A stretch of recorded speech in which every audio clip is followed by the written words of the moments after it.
Shawn from Shield Wall Gaming here, and I'm building a Mechanologist deck, and that comes with a lot of challenges, of course.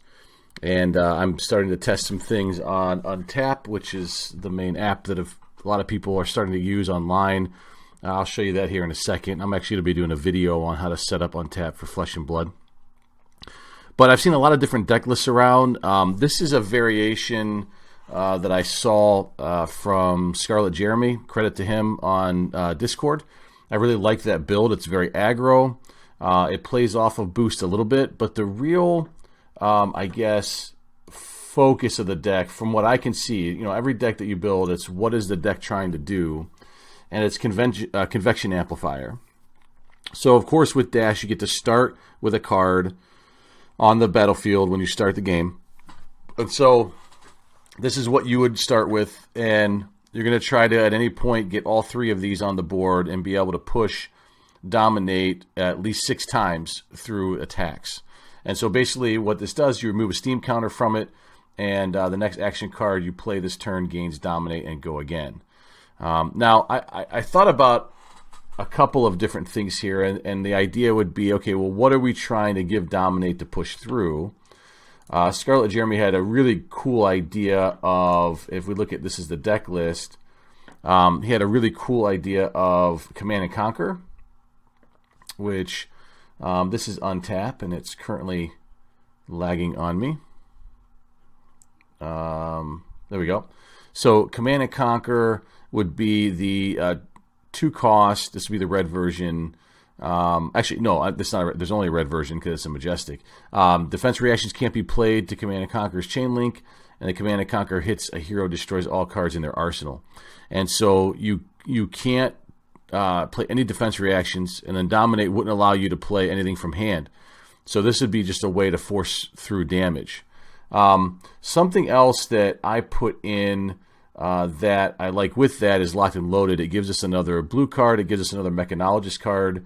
And it allows us to pump a little bit more damage. You could run a yellow or red version of it. I'm still playing with this. But I just like the idea of being able to push through as much damage as I can if we're able to get off Command and Conquer, with that Convection Amplifier, Convection Amplifier there. So if we look at the deck, the core is from High Octane. These are Core Sets and Majestic. This is going to be when you boost a card, you gain an action point, draw a card, go again. The Teklo Core is going to be an important part of this. At the beginning of your action phase, remove a steam counter from Teklo Core, gain 2 resources. It enters the arena with 2 steam counters on it. So this is another item that you, I guess, could start on the battlefield, but I think for what we're trying to do with being aggro, we probably wouldn't do that. Spark of Genius is our way to go and get more Convection Amplifiers. Pedal to the Metal are your main attacks, and we run a full set of them: the red, the yellow, and the blue. And if it hits, your next attack gains Dominate. So this is a card, this red version, we could be looking to give Dominate with Convection Amplifier, and then trying to push this through to make it hit. Maybe try to pump it if we can. And then, of course, our next attack would get Dominate as well. There's, of course, Convection Amplifier. And then 0 to 60, we run a full playset. And so this is a 0-cost attack that's really quick. And giving this Dominate is pretty cool. I wouldn't necessarily do this off of Convection Amplifier, but being able to string attacks along almost like a ninja, I think is pretty cool. And then being able to boost to give it go again and just to continue to fire these out there, I think is pretty powerful. And then Zipper Hit, again, is another cheap attack that has boost. And Hyperdrive, which this is, again, we're going to be able to remove steam counters to give ourselves energy. Optical Monocle allows us to opt and make sure they have the card on top that we want when we're boosting, to be able to pump our cards and do all of our janky stuff. And then Locked and Loaded was one of my additions. And then these are all Mechanologist cards, which is important for the boost mechanic to work. Now, Enlightened Strike is in here, and so this is another card we could be looking to give Dominate, because we can attack with it for free, and we can choose to give it +2. So this is a 7 attack for 0 with Dominate. It's pretty good. And then, again, there's a couple other things that we can kind of do with that. It gives us more flexibility. Lightning Strike's just a good card, a great card all around. Remembrance allows us to take the Convection Amplifiers back from the graveyard and push them back into our deck. And then again, we could even take, so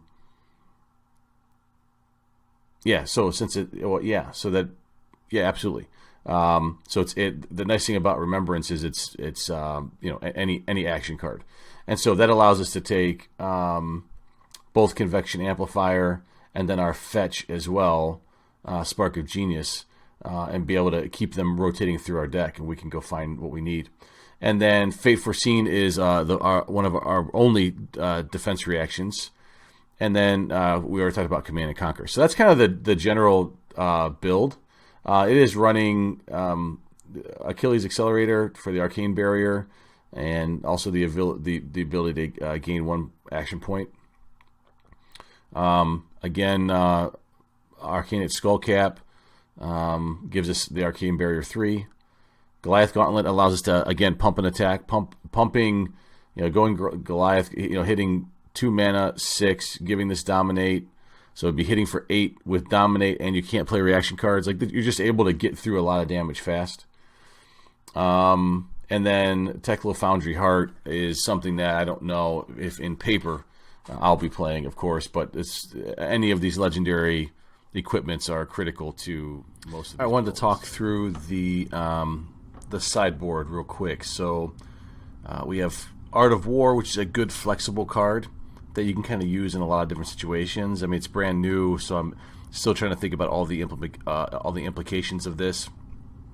But it just provides you a lot of flexibility. So I think this may be a card you might want to main in this deck, or pretty much every deck. It's fairly good. Plunder Run is a good boost to the attack. Again, I'm thinking about working this into the main deck somewhere. I think it's very valuable with the +3 from the arsenal. Also, drawing a card's always good. Unmovable for playing Guardian for sure. So you're going to face big attacks at times. Sometimes you're going to need some other defense reactions. Pursuit of Knowledge is going to be a way to keep your card count up against Ninja and other decks that are striking a lot, like I think this one's going to try to do. Aether Sink against the Wizard to be able to give ourselves more Arcane Barrier. And against a Wizard, I still wouldn't want to, I guess, start with this one on the battlefield, but you could. And then Dissipation Shield again against, a heavy hitting like Brute and Guardian is my thought process here, to be able to just be able to stave off or prevent damage that would be coming through, and it'll also allow you to save cards then as well. So just my thoughts there. It's a fun deck. I'm excited to play it, and this is something that's going to continue to evolve, I think. But super excited. Mechanologist is a cool, hero, and it just stinks that we're not able to play in person as much right now because of everything going on. But being able to play online and be able to mess with these different concepts is still keeping everybody in the game. So should be fun, and thanks for giving Shield Wall a chance.